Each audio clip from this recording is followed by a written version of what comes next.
Village వచ్చేసి పెరక్కొండారం, మండలం శాలిగారం, Nalgonda district. నా పేరు బొబ్బిల్ జాని. నేను ఇంతకుముందు వేరే సీడ్ పెట్టినాను. అంత దిగుబడి రాలేదు. ఈసారి నల్గొండకు సీడ్ తీసుకొని పోయినా. నేను ఇరుకుల నరసింహ షాప్ అని సీడ్ షాప్ ఉంది. అక్కడ కొత్తగా పరిచయం అయ్యాడు సీడు ఒక అతను, భూపాల్ అనే అతను సీడ్లో పనిచేస్తాడు. మన బేరీ సిమ్నెస్ కంపెనీలో పనిచేస్తాడు.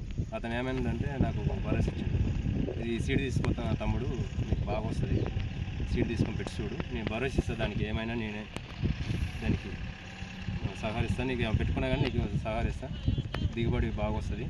అది నీకు వచ్చేసి ఒక చెట్టుకు 2 నుంచి 3 కాయలు వస్తాయి. దానికి ఏమంటే 5 నుంచి 6 కేజెస్ వస్తాయి. పెట్టుకో అని చెప్పేసి నేను పెట్టుకున్నా. అదేవిధంగా అన్న చెప్పినట్టు, భూపాల్ అన్న చెప్పినట్టు అదేవిధంగా మంచిగా నాకు సీడ్ కూడా మంచిగా వచ్చేసింది. 5 నుంచి 6 వచ్చింది. కాయ కూడా 1-2 పడాయి. బాగానే మనకు మంచిగా రైతులు పెట్టుకోవాలని కోరుకుంటున్నాను. మంచిగా ఎన్ని ఎకరాలు పెట్టినావు? మంచిగా వస్తాయి. 2 ఎకరాలు పెట్టుకున్నాను. 2 ఎకరాలు ఎన్ని లోడ్ అవుతుంది ఇప్పుడు 2 డిసెంబర్ అయితే 2 డిసెంబర్ అయితే 2 డిసెంబర్ అయితే 2 ఎకరాలు పెట్టుకున్నాను. మంచిగా అనిపిస్తుందిగా? మంచిగా అనిపిస్తుంది. కాయ కూడా సైజ్ మంచిగా వచ్చేసింది. మధ్యాహ్నం ఇంకా వాటర్ లేదు కదా? మధ్యలో ఏమైందంటే నాకు బోర్లు అనేది గ్రౌండ్ వాటర్ తగ్గిపోయి వాటర్ ఇబ్బంది అయింది 15 రోజుల క్రితం. అదే నేను దానికి పాంపాన్ని తీసుకొని పేపర్ వేసుకొని ట్యాంకర్లతో వాటర్ పెట్టుకొని కూడా నేను దానికి నేను రిస్క్ తీసుకొని చేయడం జరిగింది. అప్పటికే నుంచి ఇంకొక చేను కూడా కవర్ అయిపోయింది. ఇప్పుడు కూడా పచ్చదనం ఉంది, మంచి చేను కూడా.